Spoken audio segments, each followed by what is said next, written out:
Alhamdulillah, hamdan katsiran tayyiban mubarakan fi kama yuhibbuna rabbuna wa yarda.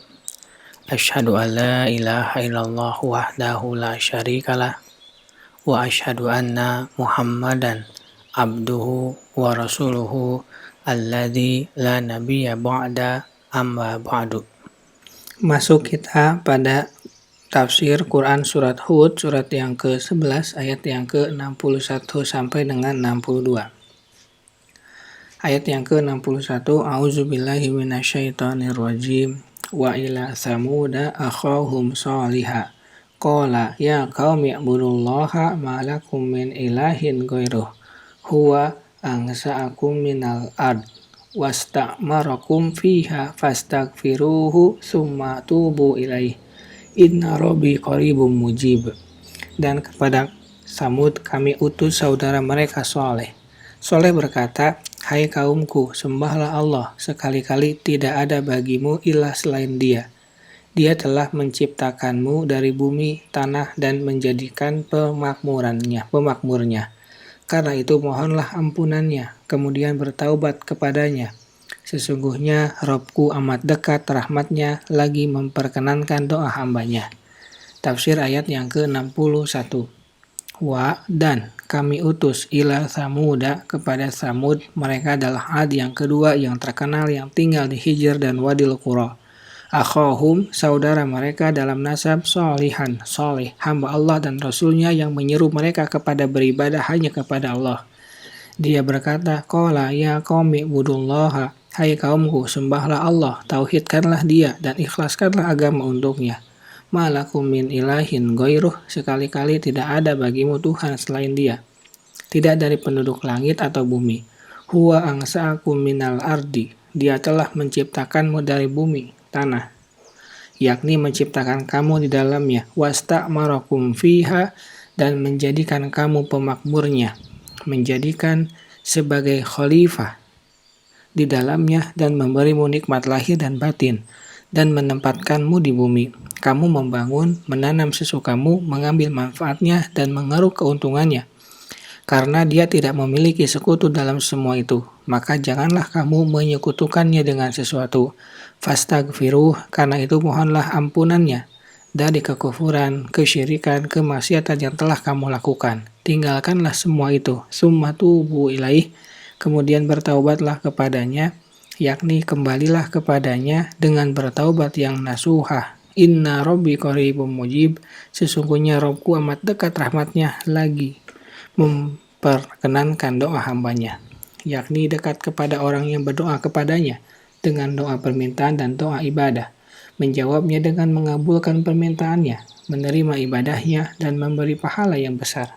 Ketahuilah bahwa kedekatan Allah ada dua macam, umum dan khusus. Yang pertama adalah kedekatan umum, yaitu kedekatan dengan ilmunya dari seluruh makhluknya. Kedekatan ini tersebut dalam firman Allah, wa nahnu aqrabu ilaihi min hablil warid, dan kami lebih dekat kepadanya daripada urat lehernya. Qaf ayat 16.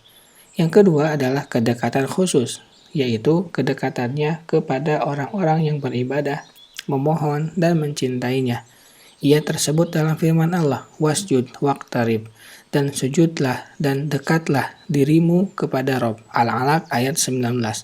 Dan firman Allah Ta'ala, wa idza sa'alaka ibadi anni fa inni qarib ujibu da'watad da'i, dan apabila hamba-hambaku bertanya kepadamu tentang aku, maka jawablah bahwasanya aku adalah dekat. Aku mengabulkan permohonan orang yang berdoa. Al-Baqarah ayat 186.